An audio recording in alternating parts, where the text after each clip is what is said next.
सनातन धर्म क्या है? यहां सद्गुरु इस शाश्वत धर्म के बारे में बात कर रहे हैं तथा हिंदू संस्कृति में शास्त्रों के दो प्रकारों श्रुति और स्मृति के अंतर को समझा रहे हैं। प्रश्नकर्ता, हिंदू सनातन धर्म वास्तव में क्या है? इसका क्या अर्थ है और क्या आजकल ये हल्का पड़ गया है? सद्गुरु कहते हैं,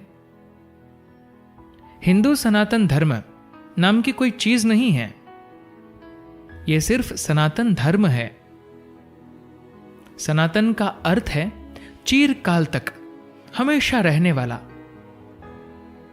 जो चीज हमेशा है वो हमेशा सच है। सनातन धर्म जीवन के उस आयाम को कहते हैं जो कभी नहीं बदलता, जो हमारे अस्तित्व का आधार है। वो चाहे एक कीटाणु हो, कीड़ा हो, पक्षी, पशु, वनस्पति हो, सभी सनातन धर्म के द्वारा शासित हैं, उसके अनुसार चलते हैं। सनातन धर्म वे मूल नियम है जो सारे अस्तित्व को चलाते हैं। ये कोई मनुष्य द्वारा एक दूसरे पर लागू किया गया दंड विधान नहीं है जिसे समाज को नियंत्रण में रखा जाए। व्यावहारिक नियम जो पीढ़ी दर पीढ़ी बदलते रहते हैं, उनकी बात अलग है। सनातन धर्म व्यवहार का धर्म नहीं है, ये अस्तित्व का धर्म है। आइए हम पहले धर्म शब्द को समझें। धर्म का अर्थ है कानून। धर्म का अर्थ हिंदू, मुस्लिम, ईसाई, सिख, यहूदी, जैन आदि होना नहीं है। हमारी संस्कृति में हम धर्म को इस अर्थ में बिल्कुल नहीं लेते। हम वास्तव में सिर्फ ये देखते हैं कि वे मूल नियम कौन से हैं जिनसे आपका जीवन सबसे अच्छी तरह से चलता है। हमारी संस्कृति यह समझती है कि जब तक आप इन नियमों का पालन नहीं करते, तब तक जीवन अच्छी तरह से नहीं चल सकता। तो ये जबरन थोपे हुए नियम नहीं है, बल्कि ये अस्तित्व का आधार है।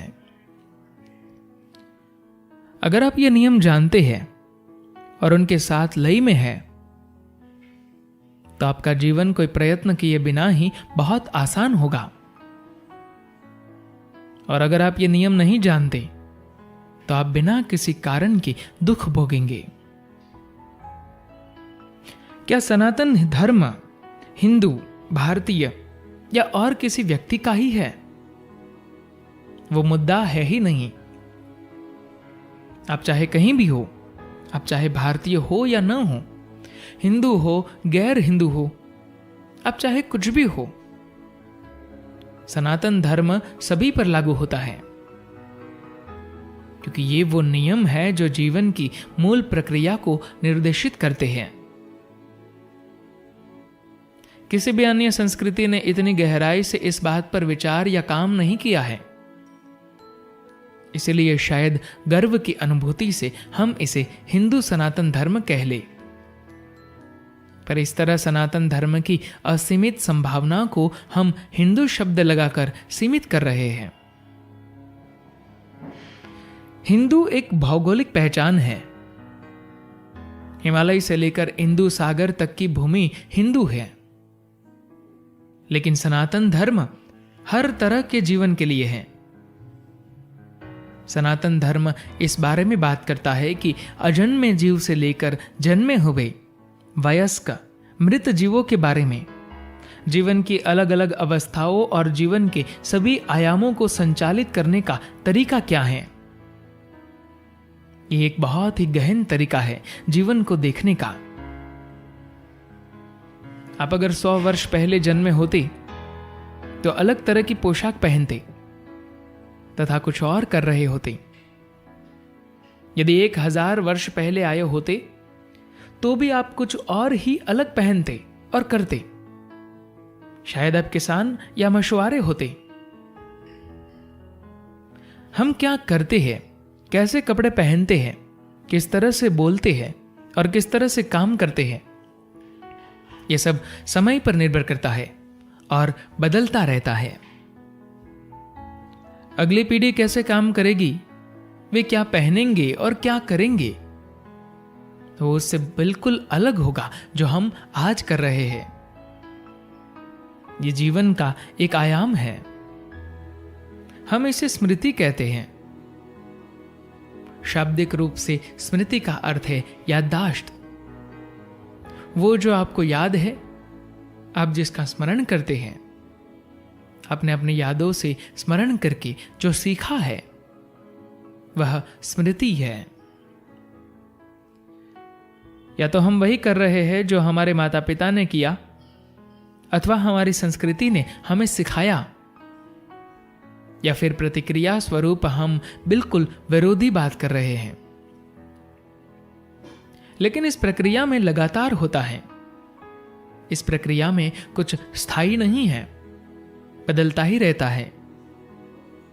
सिर्फ एक से दूसरी पीढ़ी में ही नहीं, बल्कि हमारे अपने ही जीवन में हर कुछ वर्षों में हमारी यादें, हमारी स्मृतियां बदलती है। हमारी स्मृतियों में से हम अपने जीवन के कई भाग बदल देते हैं। स्मृति एक ऐसी चीज है जो हर पीढ़ी को एक नए अंदाज में करनी चाहिए या उसे संशोधित करके करना चाहिए। विकास का अर्थ सिर्फ यह नहीं है कि हम पिछली पीढ़ी से कुछ बेहतर करें। यह बस ऐसा है कि क्योंकि परिस्थितियां बदल रही है, तो हम अपना विकास कर रहे हैं, जिससे हम खुद को नई परिस्थितियों के अनुरूप ढाल सके और सही तरह से काम कर सके। अलग अलग परिस्थितियों में होने वाले व्यवहार हमेशा बदलने चाहिए और विकसित होने चाहिए। हम इस पर वाद विवाद कर सकते हैं और कह सकते हैं कि लोग जिस तरह से 100 साल पहले खाते थे, उस तरह से हम आज खाना नहीं चाहते, क्योंकि हमारे काम करने की आदतें बदल गई है। जब आप जमीन पर हल चलाते थे, तब आप क्या और कितना खाते थे वो अलग था। आप किस तरह से कोई काम करते हैं वह लगातार संशोधित होना चाहिए, बदलना चाहिए।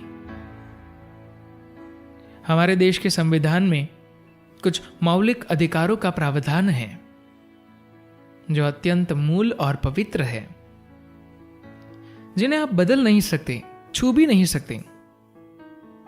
बाकी के कानून संशोधन के लिए, सुधार के लिए, बेहतरी के लिए, पूर्ण रूप से हटा देने के लिए भी उपलब्ध है।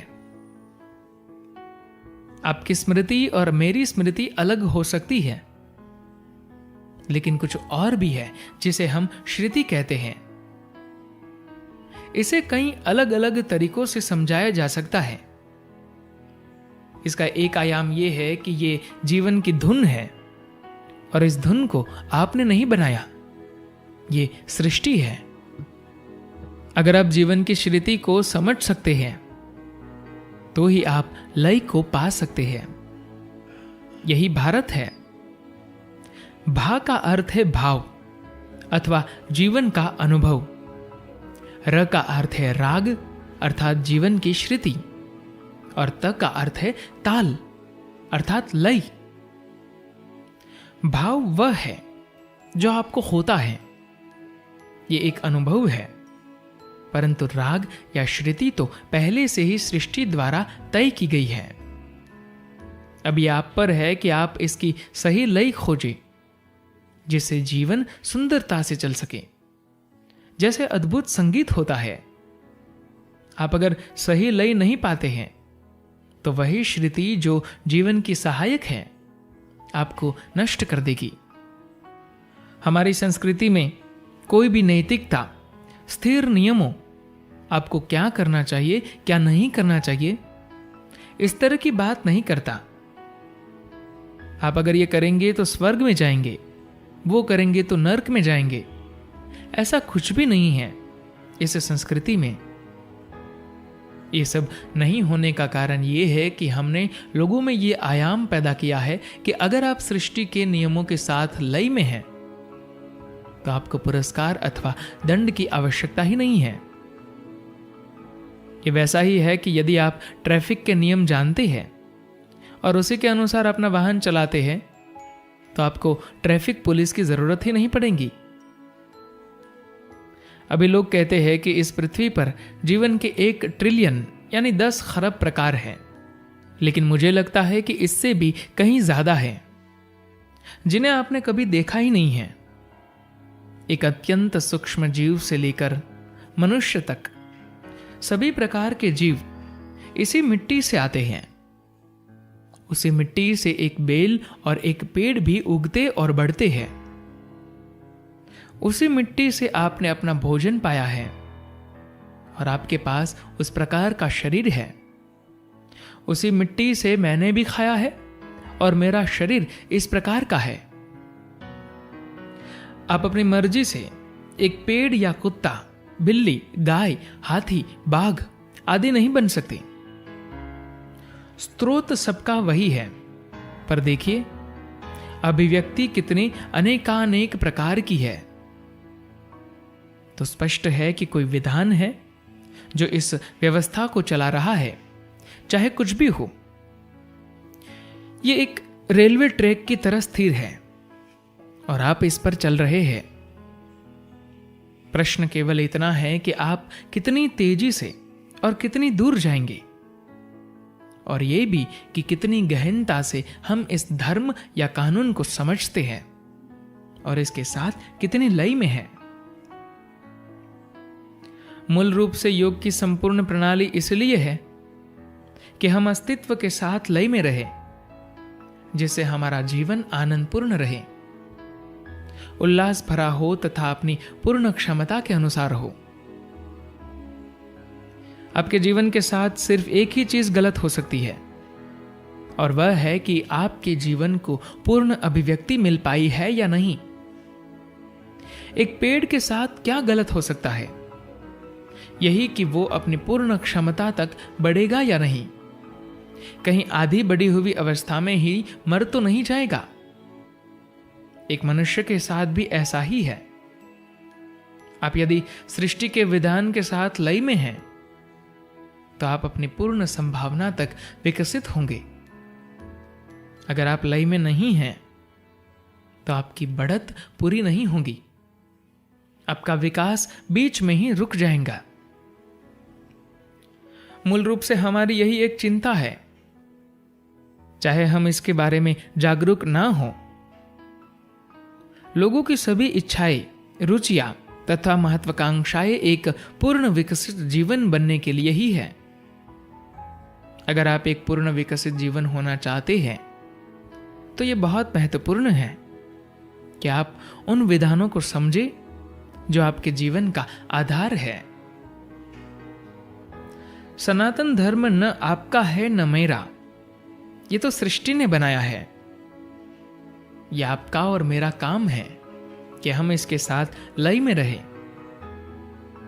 भारत में हमने इसे समझा और नियमबद्ध करके एक खास रूप में इसे प्रस्तुत किया, पर इसका अर्थ यह नहीं है कि बाकी की दुनिया में इसके बारे में कोई जानता न हो। बहुत से लोग व्यक्तिगत स्तर पर इसे जानते हैं, समझते हैं। उन्होंने इसे भले ही श्रुति और स्मृति के रूप में न लिखा हो, पर सारी दुनिया में बहुत से ऐसे लोग रहे हैं जो इसके साथ लय में रहे हैं, क्योंकि सारी दुनिया में हर जगह लोग भली भांति खिले हैं, पूर्ण विकसित हुए हैं और अच्छी तरह से रहे हैं। तो क्या आज सनातन धर्म मंद हो गया है और खत्म हो रहा है? ये तो हमारे हाथ में भी नहीं है कि हम इसे खत्म कर सके। व्यक्तिगत समझ मंद पड़ सकती है। व्यक्तिगत स्तर पर हर एक व्यक्ति की समझ के आयाम अलग अलग हो सकते हैं, पर आप सनातन धर्म को खत्म नहीं कर सकते, क्योंकि ये तो अस्तित्व का आधार है। आप इसे खत्म नहीं कर सकते क्योंकि आपने इसे नहीं बनाया है। धन्यवाद।